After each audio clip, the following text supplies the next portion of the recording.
I'm sure people will be joining us too. Hi, Nancy. I want to thank you all for joining us tonight. Chris and Bob are here with us. Bob Storch and Chris Gillespie, who figure quite prominently in the book, PEPO. Those of you who don't have the hard copy may not realize how thick it is. And Nancy, who's just joined us, made a point earlier today that I should have the raw material handy. So those of you who are complaining that the book is too heavy, here's what I was working with. Oh my Lord. That's heavy. Wow. Anyway, so our special guest, we are being recorded here. So, if you're in the witness protection program or something, you may want to turn off your camera. But it will be recorded for those who couldn't join us tonight. So our special guests, as I mentioned, if you're just joining us, are Bob Storch and Chris Gillespie. And I'm ask everyone, unless you want to be speaking, to mute yourself so that we don't hear barking dogs, crying babies, whatever. Again, thank you all for supporting the book, supporting this whole project. It seems like I've been working on this for years, which I have, but really more intentionally the last year or so. Who else is here? Okay, so Chris and Bob, I'm wondering, maybe we should start with, does anyone have a question for PEPO's good friends, Bob Storch and Chris Gillespie, or for me? And then Chris is going to do a short reading as well. Does anyone have any questions you want to ask us about the book, about PEPO? I just would like to thank you, Donna, for doing this, not just the Zoom, but the whole book, and for your brother's friends for being here today. And because I realized that at the very heart of this was a huge loss. And I never met your brother, but I fell in love with him by the end of the book. So I'm sure that those of you who knew him so well just, really miss him to this day. So thank you. Well, thank you, Nancy. That means a lot. And it's true.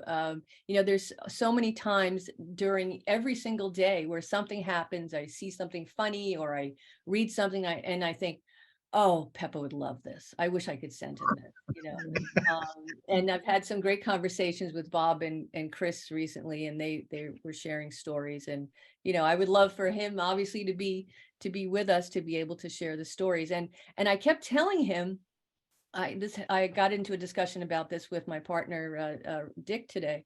I had to convince my brother that he was a writer, because he would write me these letters, longhand, legal, some of them were 16, 20 pages.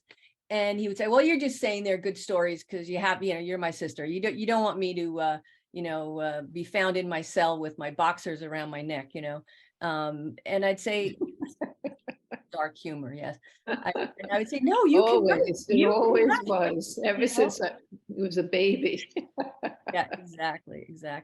So, thank you for that, Nancy. I appreciate that. Are there any other questions? And if not, we will ask Chris to do his reading. So I mentioned, oh, sorry, go ahead. Hi, Donna, Seema, and Larry here. We're in our pajamas, so we are not going to entertain you with that lovely sight. Okay. But hello, and I just want to say how totally blown away I was by the book. First of all, I was blown away because I didn't know that you were working on this. It's sort of like it sort of blindsided me, but just incredible. And his writing is spectacular. It's really, anyways, I just had to voice that in front of everybody, and I'll go back on mute and let everybody else talk. No, I know what you mean, Seema, because a lot of people in my life didn't know about my brother's, shall we say, misdeeds and the fact that he was in prison and all that. Some people knew that, some people didn't. And we didn't. Okay, right. And the people that I met, say, in the last 10 years, like you, Larry and Seema, probably known about this. But even the people who knew that he was away, maybe weren't aware of the letters and the fact that I promised him that they would be published someday. Little did I know it would take this long, but here we are. So any other questions before I ask Chris to entertain us? By the way, Chris is a trained actor. He and my brother met when they were in high school in The Wizard of Oz. They were the barrister and the mayor of the Munchkins. And yes, so Chris, I don't see where you are right now. Are you still with Am us? I over here? Okay, sorry, I've got Am I two there? things to look at. I can Can you hear hear you. me? Yes, I can hear you, Chris, so that's all that matters. I will turn the floor Wait. over to you, Chris Gillespie. Oh, okay. Okay, so I wasn't the mayor. I Oh, wasn't the mayor of the Munchkins. I was the Munchkin farmer. I don't okay. know why he has me confused with the mayor, but Billy Olson was the mayor. Oh, Okay. okay. Uh, this is the first time I met PEPO. I was a year ahead of him in Monte Cristi. And well, let me start the story because I think it explains most of it there. Okay, Spanish class was hosted by Brother F. He was mean looking with a bald head and graying beard that showed it was red at one time. He had a well-worn patina, which I would find out later was accelerated by heavy doses of nicotine and alcohol. The first day, when several students straggled in late, he warned that this was not acceptable. Later that week, when one kid walked in late, Brother F asked him why. The wise-ass student, Artie, was quickly rising on everyone's shit list. He was about to learn a lesson in punctuality that he wouldn't soon forget. Artie responded, "I guess I'm a slow walker." Brother F smacked him so hard across the face, I thought he was going down. I can't remember a tardy entrance by anyone the rest of the year in Spanish class. Here it is, my worst nightmare. Sister Grace with a beard, 50 pounds more muscle, and a drinking problem. He clearly disliked the resource center style of teaching, and he let us know it. I guess you could call him old school. One day he stooped behind me and whispered in my ear, "You're going to be a Munchkin. Be in the auditorium after school." His breath smelled like a combination of an ashtray and Seagram's. I made the quick and healthy decision to abide by his request. The school was putting on a production of The Wizard of Oz, and Brother F was the director. All vertically challenged students were being recruited for an audition. I had no desire to spend any more time at school than necessary. However, the thought of being in a play was kind of exciting. I have always been a ham. About 200 students showed up. We were separated into groups: chorus, orchestra, stage crew, etc. All Munchkins were told to recite a few lines as we walked across stage. As I expected, my buddy Rocky had been instructed to show up. He was scared to death. It didn't help matters when I told him how Brother F conducted his Spanish class.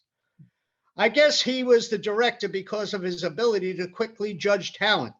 Most of the Munchkins, including Rocky, were dismissed immediately after their brief appearance. This is when I met a kid named Chris G. He wanted to be the mayor of Munchkinland, which was the media's role for the short crowd. The first thing I noticed about him, besides his long blonde, almost white hair, was that he took this acting stuff seriously. He was not much taller than me. Truth is, I was shorter, by about an inch, I'd say. He told me he had a starring role in the production of Auntie Mame the year before. He was a sophomore and seemed popular. He explained that it's a lot of work rehearsing and learning the lines, but when the show opens, it's exciting and it's all worth it. The lights, costumes, music, etc. The one big letdown, he said, was that even if 300 people showed up, the auditorium still looked empty. Selected Munchkins were told to come back the next week. Then we had a big meeting with the entire cast. Brother F told us we could be excused from class to rehearse. Okay, I want to be an actor. He said this would be the most extravagant, detailed, and entertaining production the school had ever seen. The show wasn't opening until the end of January, so we had more than 4 months to rehearse. His goal was to sell out the entire auditorium on opening night. We thought he was nuts. My part was the barrister of the Munchkins. The lines were drilled into our heads. We all had to speak loud and clear. Projection is what he called it. He told us that when the play opened, his half-dead aunt from Kansas City was going to attend, and she liked to sit in the last row. He wanted to be sure that she could hear every word. Here it is over 30 years later, and I still know every word to all the songs, most of the dialogue. We didn't have enough talented short people, so Brother F recruited some sixth graders from the local Catholic school. Meanwhile, Mr. B down at the paper was giving me grief for coming in late a few days. PEPO had a paper route at the time, which he hired me to do, and I was making more money than he was. As word about the upcoming play spread, it raised a lot of interest among the students. They wondered how we could have a flying house and a hot air balloon, among other special effects. The stage crew built a house on top of a spinning platform drilled into the stage. They put together a wooden basket connected to an imaginary hot air balloon for the final scene. It was attached to a rope with a pulley that raised it into the rafters. We rehearsed over and over until I was saying my lines in my sleep. About a month before opening night, we were handed bunches of tickets to sell for the first weekend. Friday and Saturday night and Sunday afternoon. They cost $2 each. We were selling tickets a lot faster than anyone anticipated, except Brother F. We placed posters in all the neighborhood businesses. It was quickly determined that opening night would indeed be a sellout. I couldn't fathom performing in front of 1,500 people. There was no accountability for the tickets or the proceeds, so I was making a lot of money. I know it sounds terrible, a nice Catholic boy ripping off his own school. I had so much dough that I told Mr. B I had to quit my paper route for a while. Why work for $20 a week when I could make that in one day? Every day at lunch, people would come up to me to buy tickets, and it was hard to pass up all that money. I would tell myself I was putting in all that time, so it was only right that I be compensated. I had to provide my own costume, which, like my schoolwork, I waited until the last minute to take care of. My mother's friend Madeline had a friend in Sunnyside who whipped up an embarrassing looking getup that fit the bill. I found a pair of old boots that I hadn't worn in years to go along with it. Each had a huge buckle strapped across the front. The week before opening night, we had 2 dress rehearsals. You wear makeup, costumes, and have to get used to the incredibly bright lights. In addition to lights over and on the stage, there were 15 huge lights hanging from the ceiling of the auditorium. It was hot. One of the dress rehearsals was for the students of Immaculate Conception, the school we had borrowed munchkins from. There were a few hundred of them, and they loved it. This was when I realized what a big deal this play actually was. On opening night, Brother F gave us last-minute instructions and pumped us up. I was a nervous wreck when he told us all to break a leg. He reminded us that if we forgot our lines, we would be hung out to dry. I think he was more nervous than we were. Only the cast members who were on stage or about to go on were allowed downstairs. We could barely hear the orchestra from where we were, but when they finished the overture, I couldn't believe the vibration and the noise. It was applause. Now I'm really nervous. Meanwhile, Chris is telling me not to worry, that as soon as I walk on stage, I'll be fine. Just don't look in the audience, he says. Dress rehearsals is one thing, but if you've never performed in front of that many people, you get quite a shock. Our first number was Ding Dong, the Witch is Dead.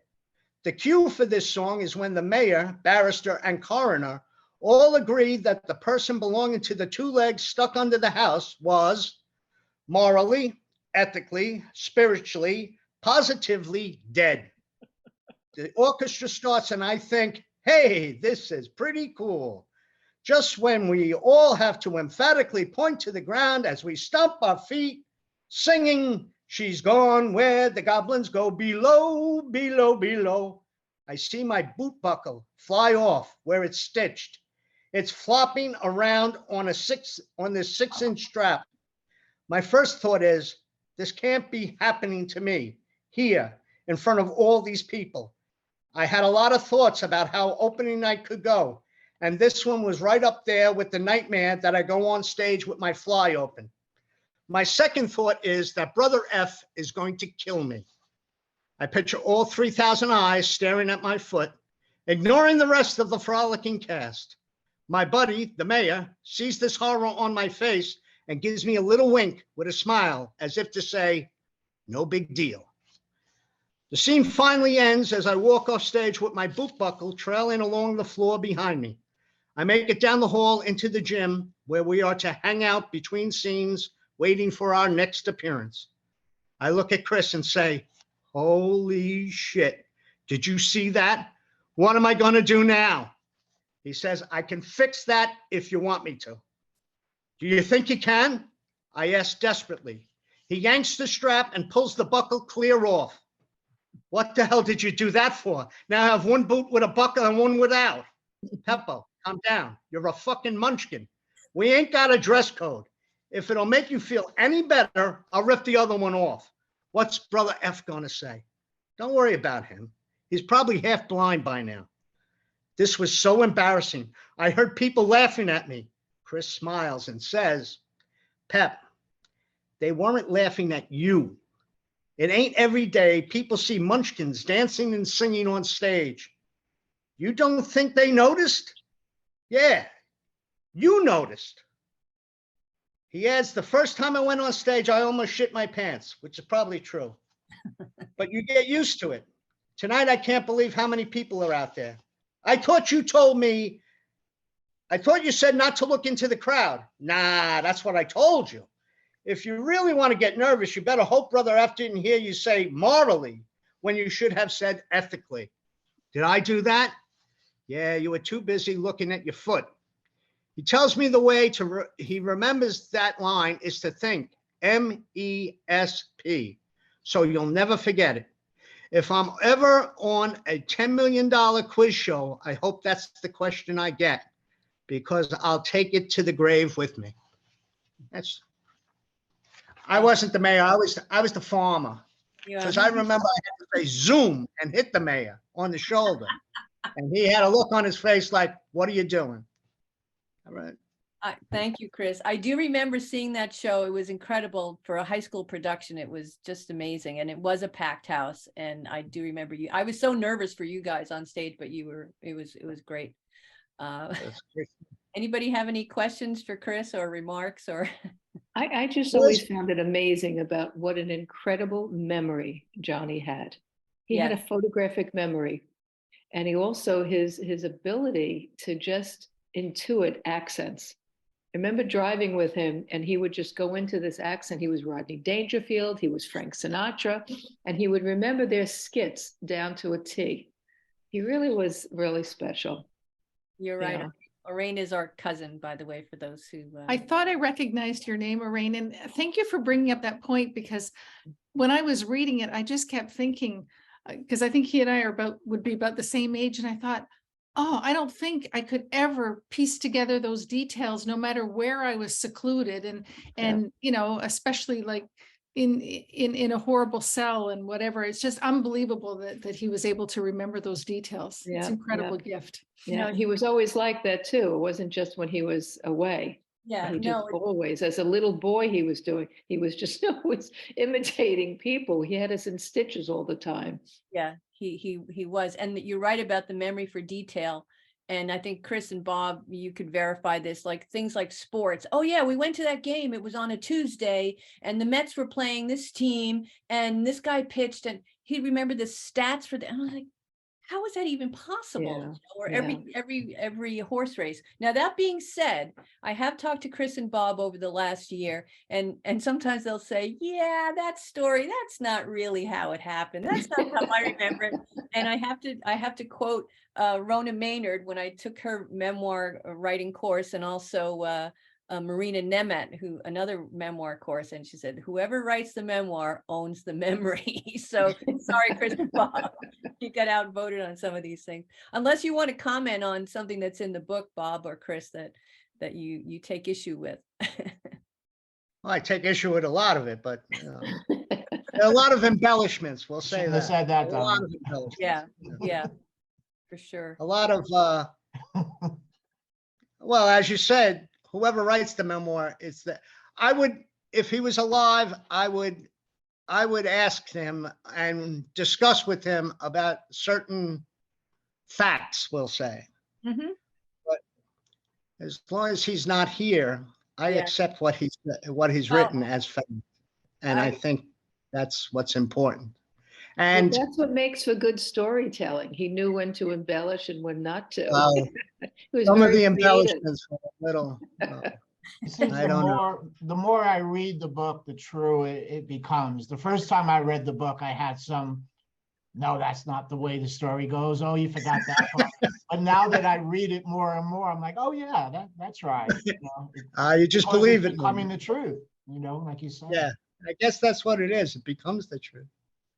well, it is. If it got him, if it got him to write the letters and tell the stories and kept his sanity, it was worth every letter. It was every drop of ink. It was worth it, That's right, because- Chris, and that really was it. And he said that many times. In fact, I took it out because he kept saying it almost toward the end with every letter he wrote me. This is the only thing that's keeping me sane, writing all this stuff down, right? Yeah. So And it was worth it. Every Yeah. drop of ink that was spent and every piece of paper, it was worth every. Donna, oh, sorry. I just wish that he was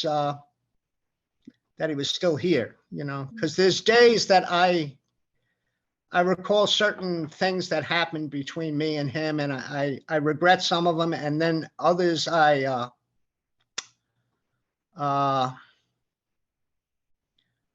really embraced the thoughts or the adventures that we had, Some of them were a little off the wall, but yeah.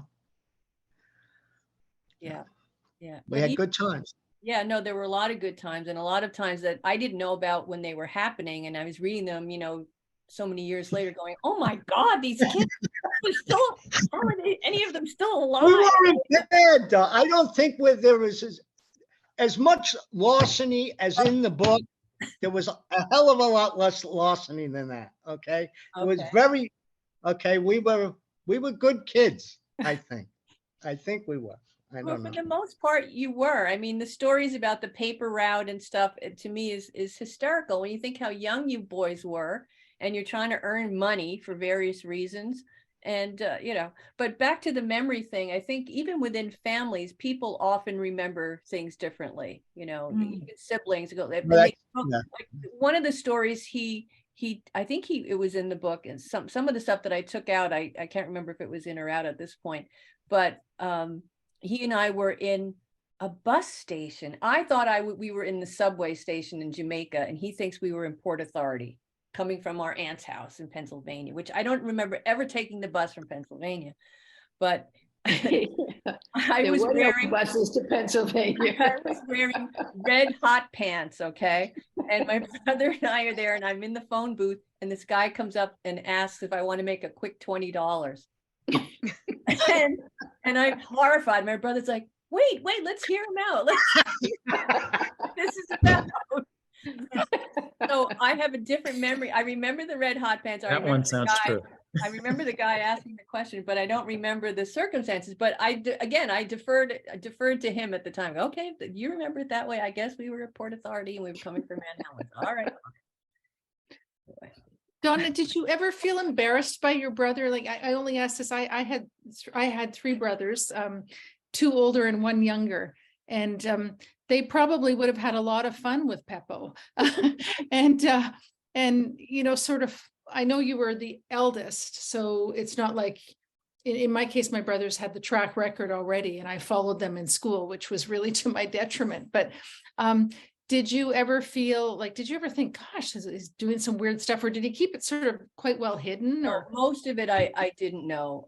Like even what happened with my car, and I won't say it in case people haven't read that part, but I didn't know the real details of what I knew. My car was totaled, but I didn't know really how it happened until he wrote it down in the letter. So I wouldn't say I was embarrassed. I mean, he was a younger brother, and you have to remember until he was maybe in his mid-teens. He was very, very tiny. Like he was always the shortest boy in class. So he always seemed younger than he was.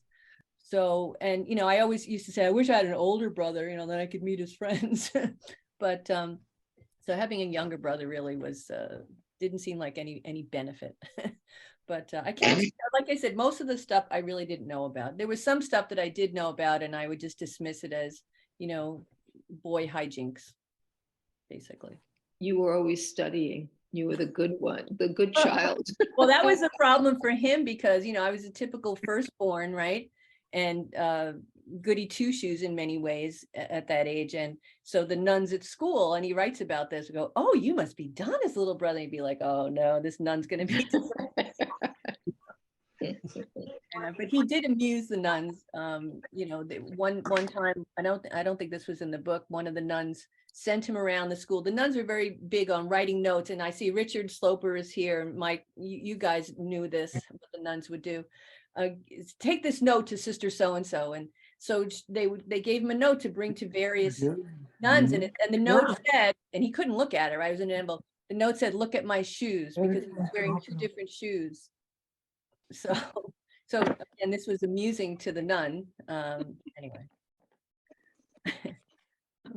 Does anyone else have a question or a comment, either for me or for Bob or? One time, Sister Grace sent me to somebody on upper class saying she wanted me to come back with somebody named Betelgeuse Orion, but we hadn't taken astronomy yet, so I didn't put 1 and 1 together. So the nun stares at me with this note, sends this kid named something O'Brien with me, and this kid looks like, what the heck are they going to do to me? I run, she goes, who's this? So the nun's sister says she didn't have an Betelgeuse Orion, but this is the closest she had. It was an O'Brien. It's amazing there weren't 3 O'Briens in the class. Yes, Michael and I were, and Richard, who's here, we were all in the same class most years, and it's amazing that we survived those nuns, but that's a whole other story. And he writes about that a lot, that just the terror when he got Sister Grace for 6th grade, he thought, this is it, I'm done for, because she was really tough. Donna, how did you, if a lot of these stories were new, how did you brace yourself? I mean, here we talk about it. We've read this book. There was a lot of humorous points. There's a lot of, very sad points and whatever, but how did you brace yourself when, you're working and you get your mail one day and, oh my God, not only sort of the story, but then the current stories of what was going on in the particular institution that he was in? Like, how did you kind of, it's not like you could pick up the phone and say, oh, let's chat about this. We actually did talk on the phone. Yeah, I mean, every time a letter came, unless I was really slammed at work, because I worked at home, I would stop and read it, and usually sit there crying, laughing, but also crying sadness, because the letter, it might be 20 pages, and some of it was hilarious and other parts of it were heartbreaking. So I guess it was just a matter of just going with the flow of whatever the letters were. And like you said, because a lot of it was unknown to me, so I was lucky that I could speak with them on the phone. I couldn't call him, of course, but they did have a system where they could call. They charged the prisoners exorbitant rates to call people. But I had a toll-free number in my office, but of course he wasn't allowed to call that. They wouldn't let inmates use toll-free numbers for various reasons. But so we would talk on the phone. So sometimes I would ask him about to clarify some of the stuff that he'd written about. Especially the stuff that was shocking, like the stuff about, if you got to the part about the train in Peekskill, I did not know that story. And that was really scary. But I won't talk about that in case someone hasn't gotten to that point. Bob, did you have anything else you wanted to say? No, we're here. Oh, yeah. Well, first off, I want to thank you, Donna, for putting this book together, because it's amazing that you could do it. I mean, if anybody has ever seen PEPO's handwriting, you'll have a whole new respect for what Donna pulled off here. When Pep was in grade school, I think we were in 6th grade, and his handwriting was so bad that the nuns gave him a 2nd grade writing book to practice penmanship. and it didn't work at all. So thank you, Donna. You've really brought Peppo's voice back to life. Oh, thank you, Bob. It really was hard. I have to say, my daughter, Catherine, who couldn't join the call tonight, she's teaching the class. She did transcribe some of them. And I said, can you read? And so she would type it up and there would be blanks, like just, well, I don't know what this is. Or sometimes it was people's names and stuff. Fortunately, there were parts where certain places where he was able to type. Let's grab one here. And he would have to supply his own typing paper, his own ribbon. And again, had to be bought at the commissary at the prison, and they'd charge them, you know, some crazy price that you would never pay in the real world. But at least he was able to type on typewriter. So that made it a lot easier for me. But then I still had to transcribe them all and type them up and digitize them. And I was so nervous when I would go to Florida, before I went one time, I remember I scanned all of these and uploaded them to the cloud, because I thought, what if the house burns down while I'm in Florida? What will happen to the letters? Ah. Don, But I I wonder also- how his children, this must have been really amazing for them to really read about their dad's Sorry, I life gotta and mute. childhood. Yes, I talked to by text one of his kids and the partner of his son, and you know, they were happy. I mean, obviously sad to lose their father, but they were happy that these stories have been preserved. And you know, it'll be interesting when his grandchildren are old enough, and I can't even imagine what they'll think reading this. You know, because some of the stuff is shocking. So, I mean, even the whole thing about robbing a bank. I mean, I still remember the phone call from his wife at the time, like, PEPO robbed a bank. Wait, what? Like, this is not what I'm hearing. Am I hallucinating? Like, it was so crazy. And then I found out, well, it was actually the second time. He got away with it the first time, so he went back for more. Oh my God, how is that? You know, it just seemed all the crazy things he had done, that was not on my bingo card, you know. Not something I would ever have anticipated. Oh, I see somebody wants to. Did you want to say something, Brian? Yes. Go right ahead. Okay. Congratulations going this far. I'll always think of your brother when I eat eggs. He loved Yes. eggs. I mean, that was so, you know, that was such a good story, that one.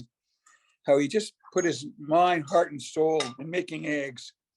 Yeah. And I love eggs. I don't make them often. When I make them, I always think of it. Oh, that's sweet. I often think of him too, and I think of our Aunt Helen, who just passed away in the last year, because she was the one who taught him a lot of these cooking things when he was a little boy, how to get the eggs right and how to make yogurt and all these things. But in some ways, I share his obsession with, you must eat eggs when they're hot. And my partner is probably laughing as he's on this call. He's not on video right now, because I'll be like, sit down right now, we have to eat them right away. And if the phone rings, don't answer the phone, we have eggs, you know.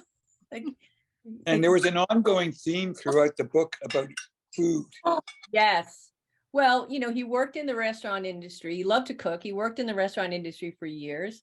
And, you know, he was always fun to go out to eat with too, because he would say, you know, the fancy restaurant isn't necessarily the best food. You know, you could find a greasy spoon with good food. And if anyone ever said, well, it wasn't that great, it was the chef's night off, he was like, that's no excuse. You know, that should never be an excuse.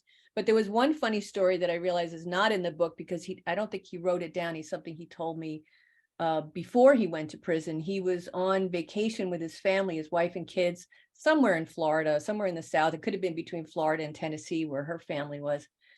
And they went into this little restaurant, and the chef hadn't shown up. It was early in the morning, it was breakfast time, and they said, we're sorry, we can't serve. The chef called in sick. Brother says, I'll cook. And he goes in the kitchen. He asked his family what they wanted. I think there was one other table. And well, what would you guys like? And he goes in the kitchen and he's cooking the eggs and the bacon and everything, and comes out, and the owner was like, or whoever was there from the owner or the hostess, whatever, was in shock that here's this customer making everyone's breakfast. So he did. That is astonishing. That's an astonishing story. But you know, when he told it to me, it was like, yeah, that sounds reasonable. That's something you would do. You know, like it didn't even surprise me. It made me laugh. and I'm sure his kids were hysterical, you know, like, Dad, really?" Probably embarrassed too. Oh, Dad. He was somewhat fearless, like Bob and Chris. Would you describe him as fearless, or did he just have luck? Or, No. I mean, I would think if you would ask Bob and Chris, they would say it was more stupidity than fearless. I think he No, was a he champion. was He was fearless a in a kid. lot of ways, and we would encourage that by, hey, Pep, why don't you do this? Hey, Pep, why don't you do And he that? would. And the he thing would. that Pepper would do anything for a laugh. I think that was his blessing and his curse. But if he could get a laugh, he would do it. And Frank was on the call. One of his favorite things would always say, one of these days, it's going to cost him big time, because he would say the craziest things to people in New York City. And somehow or another, you get away with it. So, yeah, he was pretty fearless. Yeah, I think Frank is nodding his that was head. one time when he was vertically challenged, helped when he would do things like that. Oh, because he would look so young, right? So you think, Yeah, oh, he would he's a say little things to like kid. older, bigger guys, and it's like, if I said that to them, I'd be in a hospital.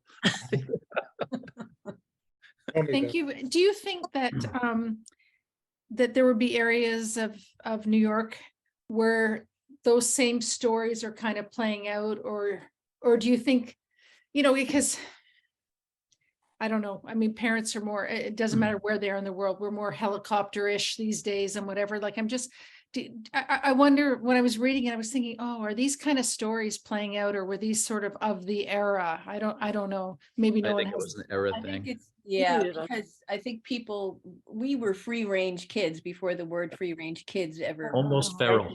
Yeah, almost feral. Well, some more feral than others, Mr. Prybor. Don't name any names, but no, it's true. Like, we would, on the weekends, when you weren't going to school, you left your house, and I know my friend Linda's there. You grew up in Queens too. Now, your parents were stricter. The German parents were more strict, I think. But we would just, we would go out, and sometimes she would even give us money. My mother would give us money. Get lunch on Saturday. I'll see you, later. And my brother and I would go to Ruth's Diner, which was this tiny little place, and order a hamburger. I would order a cheeseburger, and he would order a hamburger. I go, why don't you get a cheeseburger? We have enough money. No, I brought my own cheese. And he would give it in his pocket and get the wrap Oh, single and no. slap it on the hamburger. It was already melted. Yeah, it was melted. Yeah. Plus, then he could keep the extra 10 cents and go to Sid's candy store and get some candy. I mean, it made total sense. So, but no, so now kids are, I To think, him, he was robbing Sid, like Sid was going. I don't see how Sid stayed in business with the amount of thievery that was going on there.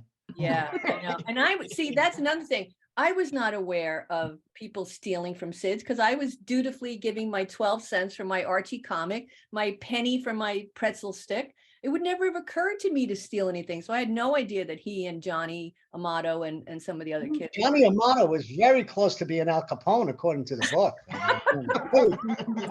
Very, very close. Well, I remember he went to automotive high school. This is my favorite Yes. story about Johnny. And my brother had trouble with one of his first cars, and he saw Johnny outside. He says, "So Johnny, can you look under the hood?" You know what I'm going to say. "Can you look under the hood? There's something wrong." And he goes, "Hey, I'm a body and fender man." You went 4 years, you went to automotive high school. You never looked under the hood the whole time. Special. Just to give you all an idea. Bob and your brother turned around and they had magazines and they had subscriptions to things. Oh, And my they- God. they put John Amato's name. Let's not That talk was about what's mean. not in the book. Yeah, I thought it was in the book. Did I take It is out? in the book, isn't It it? is in the book. It was It really is. mean. And I didn't know they took out subscriptions to all these magazines and book of the month and fruit of the month and all this stuff. I'm sorry for laughing because it's so mean, but it's so funny because the Marines came to recruit him because of one of the cards they sent in. And his mother said, "He's only 16. Poor mother. Anyway, but again, I didn't know at the time. I didn't know till years later that they had done this, because I probably would have said, that's not right. And It don't do wasn't that. right. It was mean. How much? If I can give Bob, you were in on it. What are you talking about? Well, then that gives me the right to say it wasn't right. Yeah. Listen, the statute of limitations on that is pretty far gone, okay? Pretty Donna, how far much gone. do you think your mom knew about all this? Like, No, she turned a blind. There's a couple of times in the book where she saw him on the subway when he was supposed to be at school and he was coming from Shea Stadium, and she just gave him the look like, I'll see you at home, but she didn't want to embarrass him in front of his friends. And there were a few times where she knew something was going on, but she just, for whatever reason, said, again, free range kids, just, you'll figure it out. I mean, except when he was cutting school so much that he got kicked out of the Catholic school and had to go to the public school, which really turned him around because he hated that school. And so then that's when he had to earn the money to get himself back into the Catholic school. And that's when he met Chris and got in the play and all that stuff. But anyway. Donna, if I can give people who weren't from New York City a frame of reference of what we could get, back in the 60s, they still shot all the game shows in New York City at NBC Studios in Rockefeller Center. So if we had a day off because of a holy day of obligation or a teacher's meeting, our moms and dad would give us $1.25. And for the $1.25, you could get subway fare back and forth to Midtown Manhattan. And there was a relatively decent pizza place around the corner from NBC Studios where you could get 2 slices and a Coke for 50 cents. And you could spend the whole day literally from sun up to sundown for $1.25. Sorry, I'm not going to mute this person because this is my lovely niece, Nikki. This is PEPO's daughter. Hi. And one of his grandsons in the background. Yeah, they're running around. Can you hear me? Yes, welcome, Nikki. Hi. Hi, boys. This one looks like little PEPO right here. Oh, no. No, don't touch anything. Sorry, we were finishing up dinner, getting the kids done and ready to go to bed soon, hopefully. Well, it's nice to see your faces. Great to see you guys. Yeah. Stop touching things. Sorry. Oh, no. So have you? Sorry. Goodbye. Come on. So Nikki, have you read the whole book? I have not read the whole book. I've got the 2.5-year-old and 4-year-old at home pretty much full time and then work, but I kind of flip through because a lot of the stories either you've sent me or I've heard and stuff like that. So it's fun reading about the ones that I didn't know about and stuff like that. So it's a book though. I wasn't expecting it to be so big. I know. It's a lot of content. I know. It's great though. Oh, I'm glad. And this is not, I mean, like I said, I wrote about the process of editing it, and I really did cut. And then I was forced to cut more because it was too big for Amazon's print paperback. So I know it's long. I know my friend Steve Garfield bought a copy for his 90-year-old mother, and he actually made it into 8 booklets. She has arthritis and she couldn't hold the book. Anyway, I know Bob wanted to say something. I wanted to hear the end of Michael's story. I didn't hear the end of it. Oh, Michael, sorry. Michael was talking about how you could go into Manhattan for the day with $1.50 and on your own in grade school, and right? Yeah, pretty much. I mean, our parents never thought anything about it. I had the key. I lived in a 3-unit house. My mom, my grandparents, and a tenant. So I had the key, and they never thought. There was always a group of 5 of us, so it wasn't like they thought something bad was going to happen. And just the idea of, like, for $1.25, $1.50, being able to spend the whole day, including food and transportation, is probably ish. I don't even know what subway fare is nowadays. I don't know. So Yeah, $2.50. and kids are much more scheduled, even in Toronto.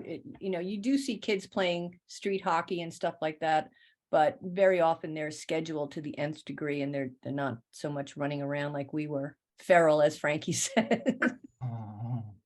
Yeah, I did want to share a couple of thoughts, Donna. Sure, go ahead, Bob. Okay, so yeah, I just wanted to say, like, when I read the book, the big thing that came across to me was PEPO's voice, and it became alive in my head again. And once Peppo's voice gets in your head, it's there for days. And that's what happened after reading. And it reminded me of the days when I would sleep over in his house and we'd stay up all night and we'd be drinking Tang and eating Tic Tacs and making crank calls to WBAI radio. And for days after the sleepover, after the sugar buzz was long gone, Peppo's voice would still be remaining in my head. Storch, Storch, Storch. I mean, once that voice gets in your head, it's hard to get rid of it. But the Peppo book, I swear, it had me laughing out loud, crying, but it also did bring like tears of sadness with the addiction and the prison. And honestly, Donna, there's not a lot of books that can make me laugh and cry so much as this book did. Yeah, true. And also, and to kind of touch on what's truth and what's not true. I mean, one of the hardest parts of becoming an oldster is my own memory can't be trusted.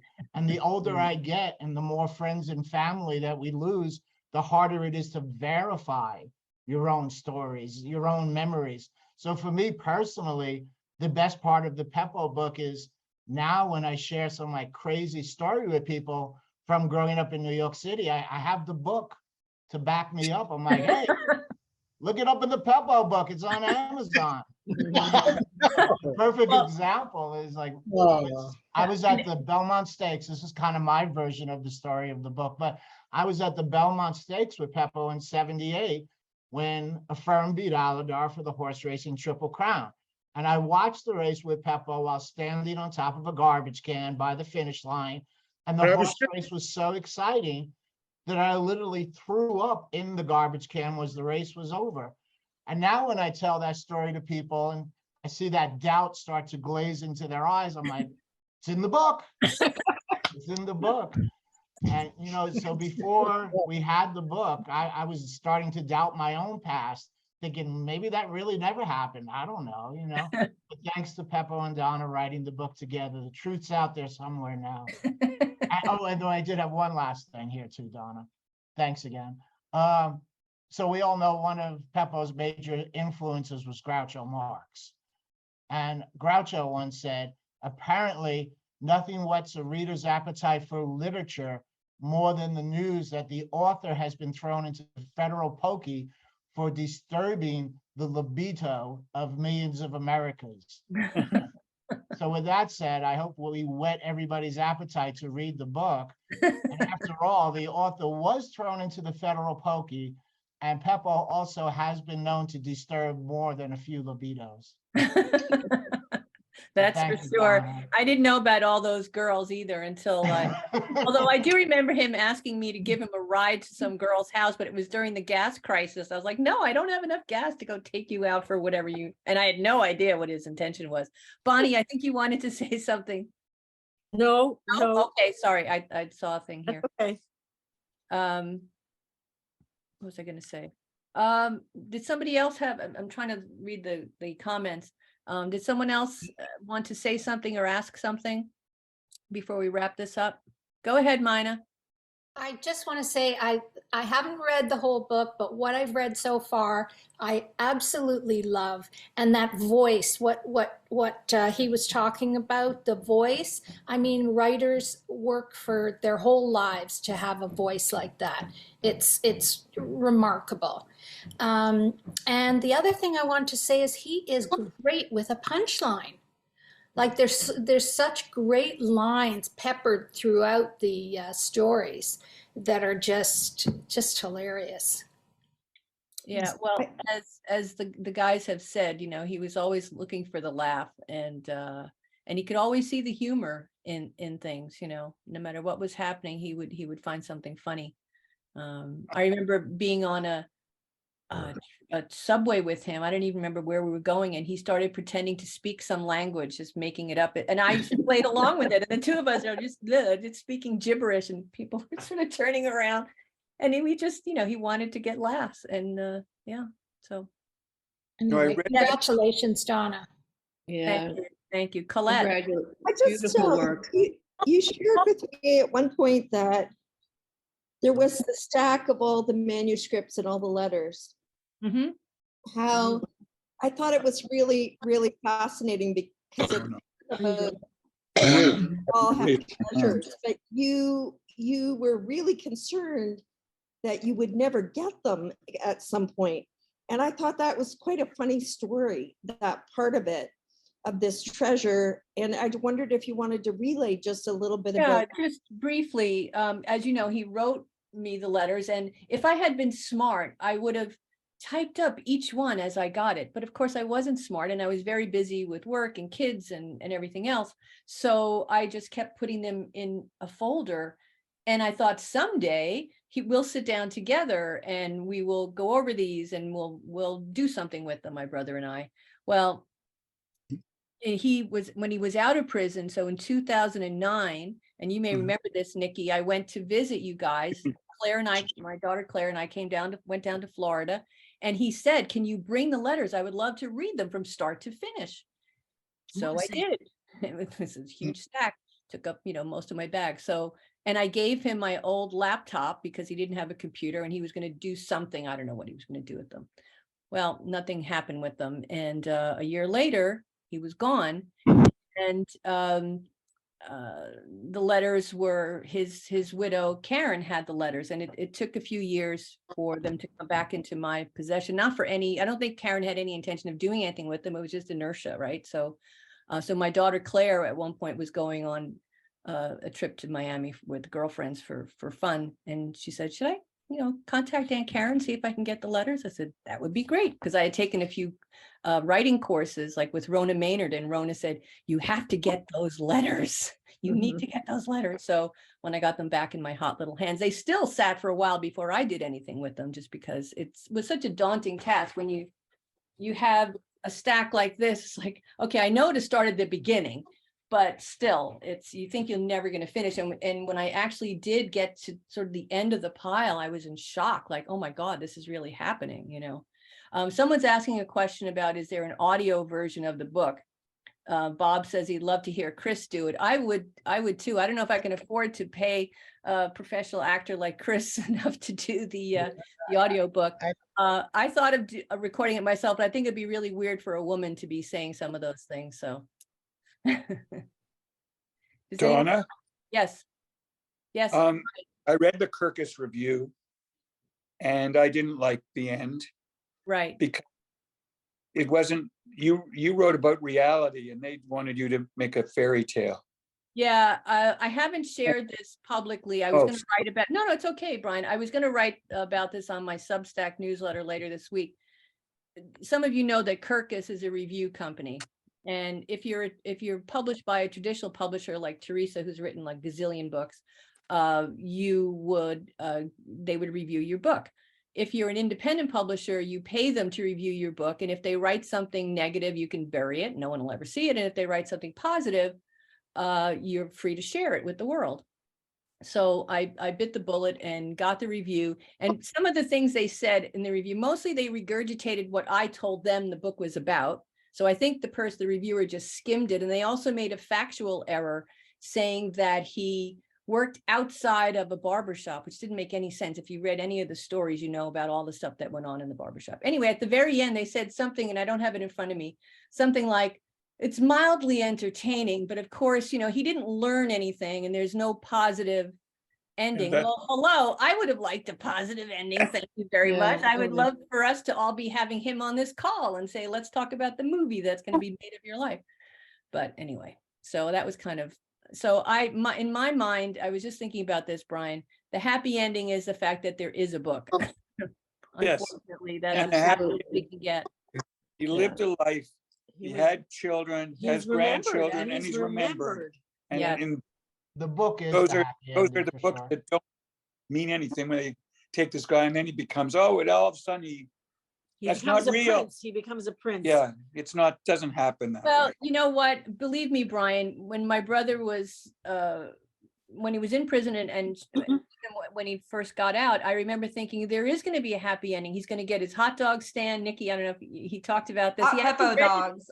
He actually registered the name. He did. And I thought he and I both loved the book, A Confederacy of Dunces. And in that book, there's two things about that book. First of all, the protagonist has a hot dog stand. But the second thing was the author of that book wrote the book and couldn't get it published.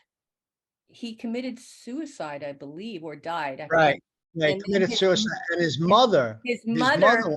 championed the book, and it won a Pulitzer Prize. Now, not that I think this is going to win a Pulitzer Prize, but it was so weird that he never read a book really, except when forced to when he was a student, until he was in prison. And then he started reading and, of course, writing. But so I imagine that he would get the hot dog stand and he would be entertaining people, you know, with his stories. They'd be loyal customers. He'd have a chain of hot dog stands. You know, in my mind, this was what was going to happen. So, or he'd, you know, start doing stand-up comedy on the weekends or something like that. There were so many things that he could have done. But He would have been great at that. Frank Sinatra with behind the hot dog stand. yeah, that's right. Singing. The boy could sing like Frank. He really could. He could, and he could also sing like Elvis. And then he did Johnny Cash. He was actually in the prison singing the Johnny Cash songs, and Bob would send him all the lyrics. I would send him the Right? lyrics to the Great. song so he could do Johnny Cash Oh. songs. That's great. The thing with prison is, as horrible as it was, there was a period where we reconnected through letters a lot for a period of time, because, you know, we grew up together and we pretty much lived together, but then you drift apart like everybody else because you're raising kids, you have no time for anything. And then he had time, and I would come home and read those letters, and I got to know more about him through those letters than I did just hanging out, goofing around, you know. So it was, his writing was influential beyond the book. Like I say, it was a very touching period for me. Well, he made the point many times to me, Bob, that Bob wrote every week. Bob wrote, and I didn't write every week. I wrote as often as I could, but certainly not every week. So, but again, and he made the point to me many times that he and I got really close because of the letters, because I was writing back to him, and plus the phone calls that we had a couple of times a month. So we spoke more in that period than we had, you know, in the previous part of our lives. So, you know, if something good were to come of that horrible period, that would be it, those relationships. Yeah. Did you? Oh, sorry. Oh, no, go ahead. No, I thought either Norm or Odette wanted to say something. No? I thought I saw a raised hand there. No? Okay. All right. Never mind. Nancy. A movie. I just, you know, when I was reading it, of course, I didn't know your brother, and I kept thinking, I can see this on screen. I can see this on screen. And then going back to my earlier question, do we think this kind of thing is going on in New York City today? Not as much, you know, or maybe in different ways. I think it would make a fantastic movie, not to, you know, lay that on your doorstep to have that be your next project. But boy, if all of us could put our heads together, if anyone had any contacts to look at possibly making a movie, I think it would be fantastic. Well, I have a list, and I wrote it by hand for some reason, because I left my little notebook in Florida. So I asked Dick to send me what I had written down. I have a whole list of publications where I'm going to start. Why I haven't done this month, I don't know. Sending essays and pieces, not so much from the book, but sometimes about the process and about him and stuff like that, to sort of get some attention here, because you know, having the book on Amazon is all well and good for the people who know us, but for the rest of the world. So yeah, I mean, everyone says that, oh, it should be a book, it should be a series, it should be, so that I agree. But that's not in my wheelhouse right now, those connections, and that you know, I only know I'm in some writers groups where they talk about this type of stuff. So that's my focus now. Yeah, Brian. I have a tagline that would probably help get some publicity. It said 2 men came from Queens. One was Trump and the other was my brother. That's a good one. That's a good one. I have to think about that. You know, to you know, just something like he always gets attention, Trump. Anything you tie to him, good or bad, they both came from the same area. They live very close. To be fair, Jamaica Estates and Astoria are literally the opposite ends of Queens in many ways. But there's Queens. They're both Queens, but that's like saying, oh, I won't go into any Toronto examples, but you know what I mean. Forest Hill versus Jane Street, okay? Yeah. Yes. Yeah. Anyway. Yeah, but they both came out of Queens, and look at them. Yeah. I'll think about that one, Brian. Anyway, Yeah. I wanted, oh, sorry, go ahead. Somebody's talking. No, what I wanted to say was the movie idea is, it struck me only because, okay, it starts in the 70s, which is 50 years ago. Yeah. It's a long time ago. You don't realize how much time has passed until you realize it's 50 years. Now, if it was the 70s and we were looking back, it would have been the 20s. I mean, just the idea that 50 years have passed is, to me, daunting. However, the reality of the story, that's what's important. And I think that's timeless, that you don't have to put it in a specific frame of reference. I think it could be, it could be 5 years ago. It could be 10 years ago. It doesn't have to be 50 years ago. Just a reference of what went on with all of those things and what went on with his life. I mean, that's what's really interesting to me, not Yeah, I'm not sure about that, Chris. I think there's so many things like, the paper route and, the nuns. I mean, I don't think the kids who go to Catholic school today have the same experience with the nuns. No, no, it's not that, but the reality of the, not the incidents, but the reality of their outcomes. I think that's timeless. That's why. All right.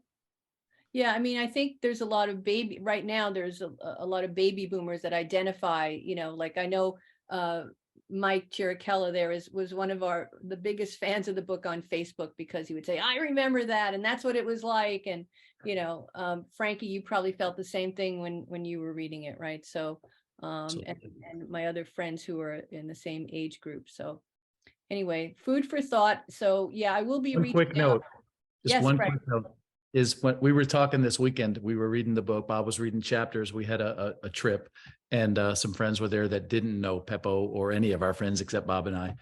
And the one thing we were talking about was that if you took, because in those days, in those neighborhoods, it wasn't like 2 or 3 friends, it was 100, right? Or 50 or whatever. And if you took all of them and lined them up and put them all in a park and said, okay, which one's never going to prison? It would have been PEPO. Wow. Yeah.